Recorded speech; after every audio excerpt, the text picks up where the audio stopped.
with a who's who of 150 big tech and other companies without your permission.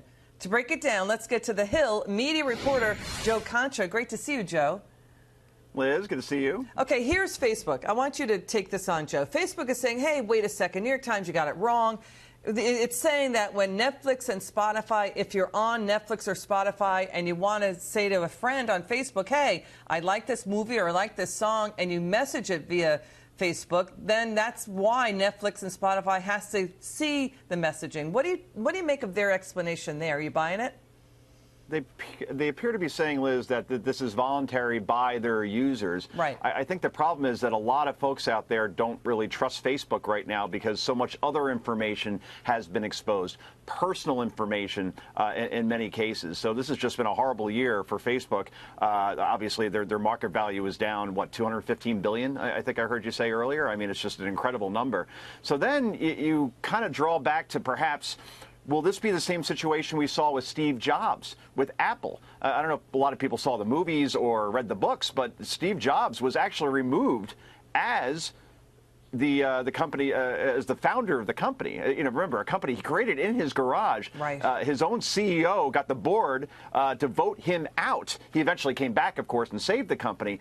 But then I did some research on this, and it turns out that Mark Zuckerberg has about 60% of the voting power as Facebook's CEO due to, and this is more in your territory, not mine, dual class structure that weighs certain shares over others. So for people that think Zuckerberg could get kicked out, probably not, because he owns 60% of the shares to do so.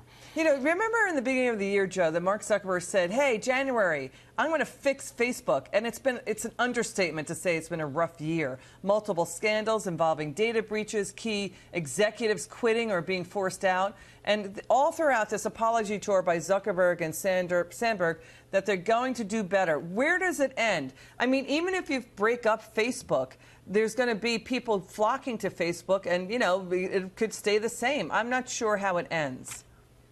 Yeah, I'm not sure either. I know that, in my case, I'm not allowed to leave because my relatives would kill me, like literally. Like, where are the pictures of the kids? It's the only way I could share all these things without sending text to every single one of them every time I take a shot. So it kills a lot of birds with one stone. But look, Mark Zuckerberg, when he created this company, and maybe you could say the Winklevoss twins actually created it, but when he stole the idea perhaps for this company, some would say, back in Harvard in 2003 in a room, he was just an ideas guy and a guy with something, wow. I could give everybody a Facebook, a way to share their own personal pictures and history and thoughts. He's never was a businessman. But you know and what's now really even creepy? Sheryl Sandberg but now, is, though. now they're both business people. I mean, people aren't buying this altruistic kind of talk. But when you walk by, a store, and all of a sudden you see on your Facebook an ad pop up. I mean, it's really about your location. That's creepy. And they can find your location via your IP address, your Internet Protocol address. That's creepy. It feels like privacy invasion, Joe. Let me ask you this. Joe, would you pay Facebook, say, $5 a month and say, you know what, I want an ad-free private experience. I want my information locked down, and I would pay for it. Would you pay them monthly? If I trusted that they could actually keep my information locked down and I didn't get any ads, boy, $60 a year, maybe, I think, again, because the relatives and the pressure from them would be overwhelming. Again, yeah, they get you with the location services, right, that you were just talking about, because you got to keep them on. Every time you put a picture up, it wants to say where you are. So to turn that on and off all the time is a difficult thing. They kind of lock you in.